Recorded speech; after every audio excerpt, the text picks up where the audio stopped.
When Kawhi Leonard left the Toronto Raptors this past offseason, it was clear they lost a special talent, and there's no way around it.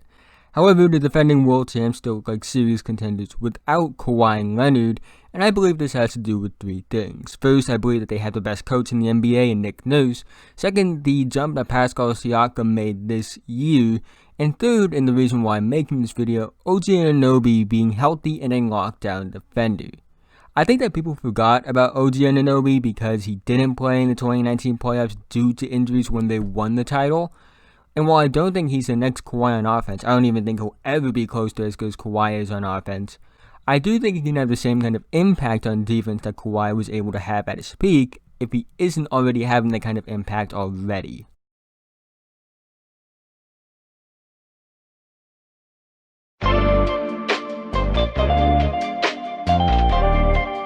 But before we do get into today's video, if you're new at the NBA, WNBA, high school, college, really if you like basketball in general and any level of basketball from high school to the NBA, I really think that you would love this channel. So if you aren't already, feel free to like, subscribe, hit the notification bell to be notified whenever I release a video. I upload at a new daily basis. I'm trying to reach 1,000 subscribers by the end of the year. At the time of the recording, we're at 303 subscribers. So again, liking, subscribing, commenting, doing all those things would be a big help to me in reaching my goals, and I would really be thankful for that. But with that being said, let's talk about OG Anunoby.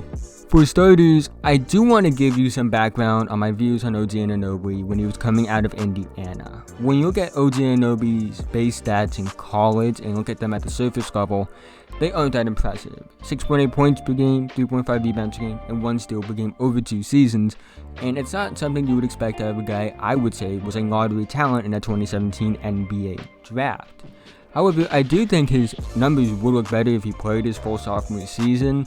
And also his numbers didn't tell the full story because he wasn't known for offense. He was known for his defense, which was elite. He would declare for the 2017 NBA draft, be taken 23rd overall by the Toronto Raptors, and honestly, I thought it was low-key a steal at the time. I thought OG was a lottery talent, like I said earlier. I had him going 13th overall to the Denver Nuggets. Of course, his slide wasn't a surprise. It was honestly kind of expected because of his injury that he did suffer, that it did, hinder his draft stock. And through the first 2 years in the league, he's been mostly a defensive contributor, like a really good defensive contributor. But this past season, he has some improvement on offense that I think should be noted. He improved in every statistical category this year, from points per game, rebounds per game, steals per game, blocks per game, all of it. He improved. He's almost shooting 40% from 3 this year as well, albeit on only 3 attempts, but it's a good sign that when he is shooting, he is efficient. And I think the biggest indicator of his improvement as an offensive player is in his free throw numbers, which are up significantly. He's not an elite offensive player by any stretch of the imagination. He's not even one of the better offensive wings in the league, even the better young offensive wings in the league. But I don't really think that matters because OG Anunoby is an elite defensive player that I think should make the all-defensive team this year. I think what makes OG an elite defender is his ability to be elite as an on-ball and off-ball defender. He can defend the player who has the ball in his hands, and he can play passing lanes, be a disruptor that way, be a good help defender. He can do it all defensively.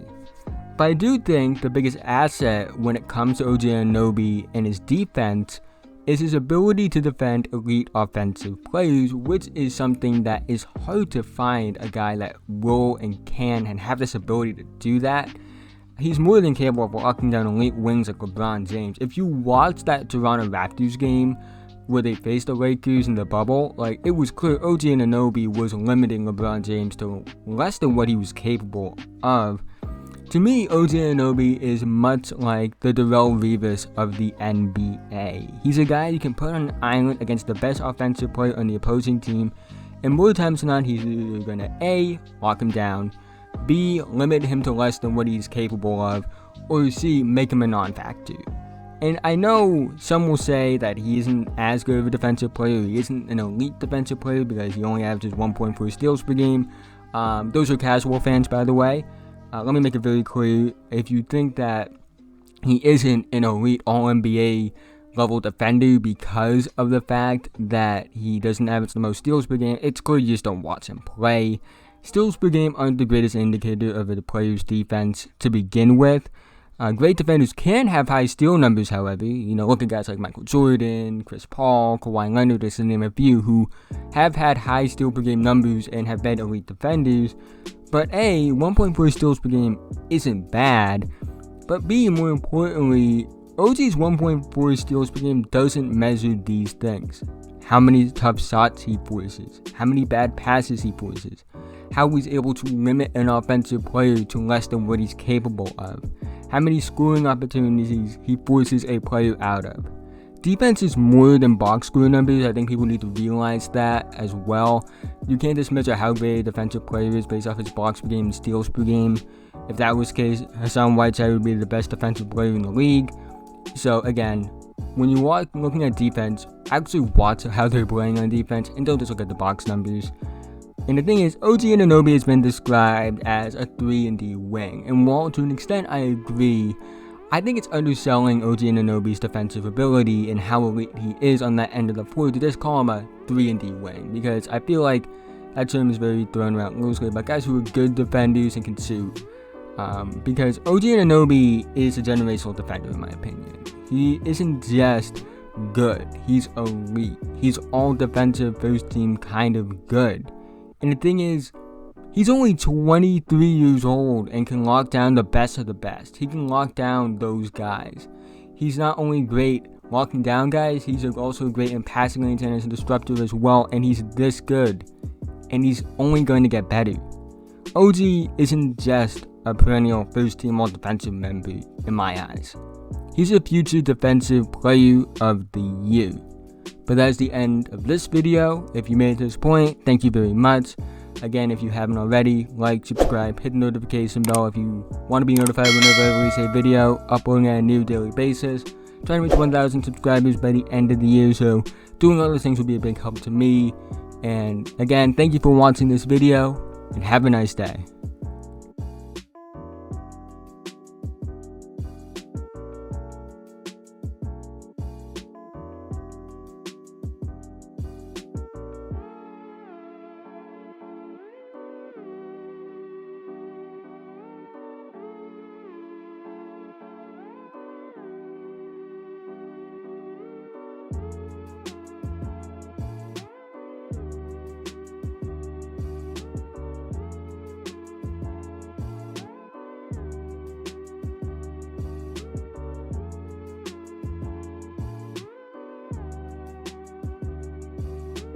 If you made it to this point in the video, thank you so much. It means so much to me, guys. You guys don't understand. But again, thank you. Like and subscribe if you're new. Feel free to leave feedback in the comments section below. And I'll see you guys in the next video.